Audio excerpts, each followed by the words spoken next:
Freelancing এ কম পরিশ্রমে income বেশি এবং আমার রাজ্যে আমি রাজা, নিজেই নিজের বস। আমি আব্দুল আল মেজবা, ডাফোডিল ইন্টারন্যাশনাল ইউনিভার্সিটিতে কম্পিউটার সায়েন্স অ্যান্ড ইঞ্জিনিয়ারিং ডিপার্টমেন্টে পড়তেছি। রাইট নাও 3rd সেমিস্টারে আছি। আমার হোম টাউন ফেনীতে as a top rated freelancer হিসেবে কাজ করছি গত 6 বছর ধরে। বাংলাদেশ গভর্নমেন্টের আইসিটি ডিভিশনের হারপার প্রজেক্টে মেন্টর অ্যান্ড কোঅর্ডিনেটর হিসেবে যুক্ত আছি। তাছাড়াও দেশসেরা big company, one of the big company Starline গ্রুপের বিজনেস পার্টনার হিসেবেও আছি। সালটা 2016। আমি ইউটিউবে কন্টেন্ট মেক করতাম কপিরাইট ফ্রি। ইউটিউবে কাজ করতে করতে করতে একদিন দেখতে পারি যে হচ্ছে যে কি আমি যে সেম কাজগুলো like thumbnail design or logo design, যে টাইপের ডিজাইনগুলো করি বা অর ভিডিও এডিটিং, এগুলো হচ্ছে যে কি আমি ফ্রিল্যান্সিং সার্ভিস দিতে পারি। যেমন মার্কেট প্লেস আছে ফাইবার, আপওয়ার্ক। সো আমার যে সেম কাজগুলো আমি ইউটিউবে দিচ্ছি, এগুলো চাইলে আমি ফ্রিল্যান্সিংও করতে পারি। সো ফ্রিল্যান্সিং নিয়ে ধারণা নিই, 3 থেকে 5 মাস 6 মাস ভালো করে ফ্রিল্যান্সিং নিয়ে স্টাডি করি।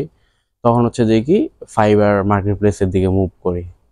তো আস্তে ধীরে হচ্ছে যে কি দেখলাম যে ওইখানে হচ্ছে দিকে আমার ক্যাপাবিলিটি ভালো হচ্ছে, কাজ ভালোভাবে করতে পারতেছি।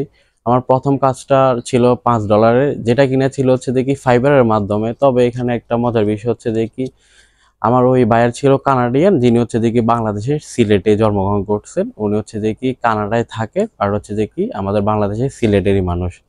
কাজটা কি ছিল, ওনার মেয়ে একটা রাইম বা হচ্ছে দেখি কবিতা বলছিল, ওইটার হচ্ছে দেখি একটা ভয়েসে ক্যান্সেল নয়েজ আসছিল, তো ওইটা রিমুভ করাইতে চাইছিল, যার কারণে হচ্ছে যে আমাকে $5 পে করে। সো আমি কাজটা এত ইজিলি করছি, লাইক জাস্ট একটা অ্যাপ প্লে স্টোর থেকে ডাউনলোড করে ওই ভয়েসটার হচ্ছে যে কি নয়েজটা ক্যান্সেল করে ডেলিভারি দিয়ে দিছি। সেইখান থেকে আমার জার্নিটা শুরু হয়েছিল। আলহামদুলিল্লাহ, ফ্রিল্যান্সিং এ আসার আগে এবং পরে তেমন কোনো ধরনের প্রবলেম ফেস করিনি, বড় কোনো ধরনের প্রবলেমের সম্মুখীন হইনি। যেহেতু আমি আগে কন্টেন্ট মেক করতাম, আমার পূর্ব কাজের অভিজ্ঞতা ছিল। সো আমি যখন ফ্রিল্যান্সিং এ কন্টেন্ট মেকিং থেকে ফ্রিল্যান্সিং এ মুভ করি, তখন আমার তেমন কোনো সমস্যায় পড়তে হয়নি। ওই সেম কাজগুলো হচ্ছে দেখি আমি ফ্রিল্যান্সিং এ প্রোভাইড করে থাকছিলাম। 2018 থেকে 2024 তেমন কোনো ধরনের বড় সমস্যার সম্মুখীন হইনি। স্মুথলি আলহামদুলিল্লাহ ভালোভাবে কাজ করতেছি আলহামদুলিল্লাহ। দর্শকদের কৌতূহলের শীর্ষে থাকা একটি কমন প্রশ্ন, যে আমাদের মতো সফল ফ্রিল্যান্সারের সর্বোচ্চ মাসিক ইনকাম কত ছিল বা হাইয়েস্ট এক মান্থে ইনকাম কত ছিল। সো এটা যদি আমি বলি, আমার সর্বোচ্চ আর্নিং এর মান ছিল 2024 সালের জানুয়ারি মাস।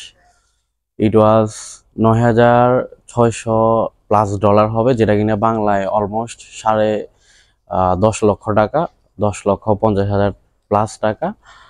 যেটা কিনা এখন তো ডলারের রেট ভালোই আছে, তো যার কারণে হচ্ছে যে আমার $9,600+ ছিল জানুয়ারি মাসে ফ্রিল্যান্সিং থেকে ইনকাম। সো যেটা কিনা বাংলায় আমি প্রায় 10.5 লক্ষ টাকার উপরে পাইছি। এটাই ছিল আমার লাইফের হাইয়েস্ট আর্নিং মান্থ। আর যদি বলি এখানে আমি কতটুকু শ্রম দিয়েছি, কতটুকু কষ্ট করছি, যে এত হাইয়েস্ট আর্নিং মান্থটাতে কতটুকু কষ্ট হয়েছে আমার কাজ করার পেছনে, তাহলে যদি বলি, আমার চেহারা দেখতে পাচ্ছেন, আগে অনেক সুন্দর ছিলাম, ডেফিনেটলি সুন্দর ছিলাম, আমি রিয়েলিস্টিক বলতেছি। ইভেন চোখের নিচে কালো দাগ পড়ে গেছে। দেখা গেছে যে হচ্ছে যে কি ফজরের নামাজ পড়ে ঘুমাইছি, এরকম অনেক দিন আছে।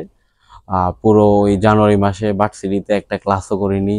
আর দেখা গেছে যে হচ্ছে কি 24 ঘন্টার মধ্যে অলমোস্ট 13-14 ঘন্টা তো কাজ করাই হয়েছে আল্লাহর রহমতে। That's it. দেখেন, প্রতি বছর হাজার হাজার যুবক গ্রাজুয়েশন কমপ্লিট করে বের হচ্ছে, সেই অনুযায়ী কিন্তু আমাদের সরকারি চাকরির সিট বা ক্যাপাবিলিটি নেই।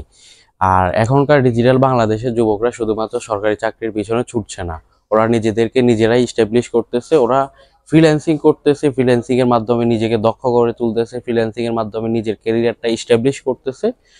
তাছাড়াও তারা রিমোট জব করতেছে, নিজেরা উদ্যোক্তা হচ্ছে। ইভেন আমাদের স্বয়ং প্রধানমন্ত্রী উদ্যোক্তা হওয়ার জন্য ইমপ্রেশন দেখিয়েছেন বা হচ্ছে যে কি আগ্রহ দেখিয়েছেন।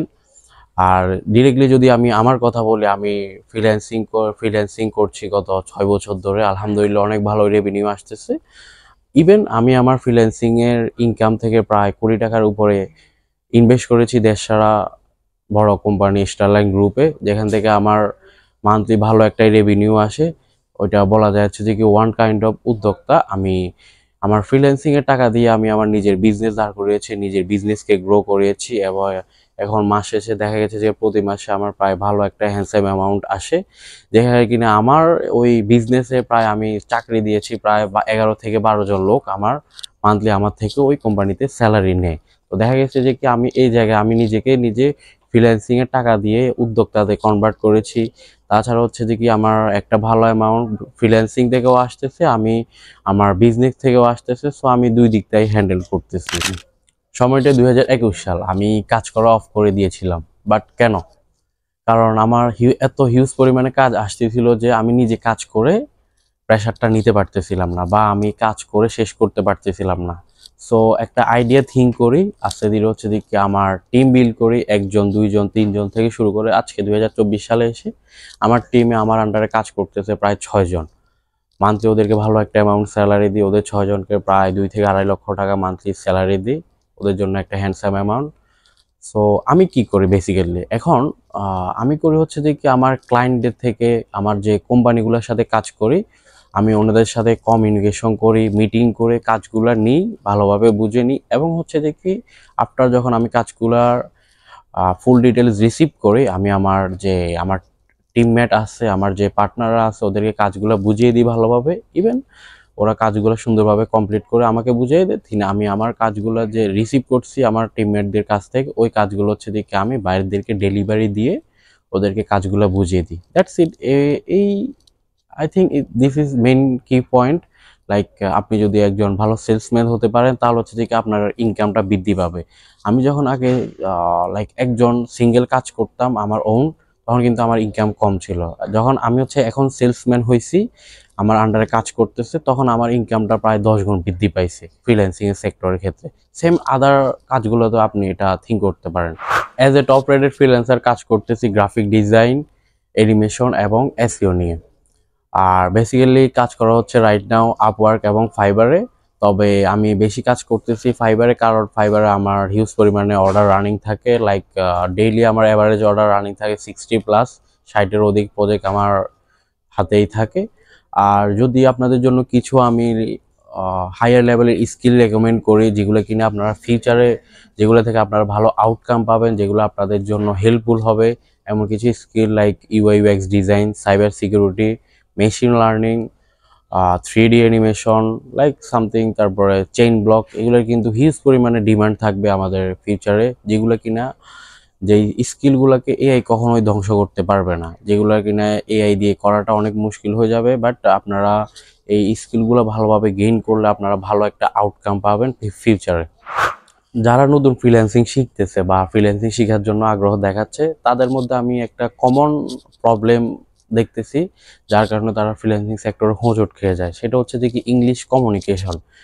লাইক আপনি যদি একটা বাইরের কান্ট্রির কোম্পানির সাথে বা হচ্ছে যে কি একজন ক্লায়েন্টের সাথে কথা বলেন, তখন হচ্ছে যে কি আপনার কাজ পাওয়ার 80%টা ডিপেন্ড করবে হচ্ছে যে কি আপনি কিভাবে আপনার ক্লায়েন্টকে হ্যান্ডেল করতেছেন বা আপনি ওনার সাথে কিভাবে কমিউনিকেশনটা করছেন।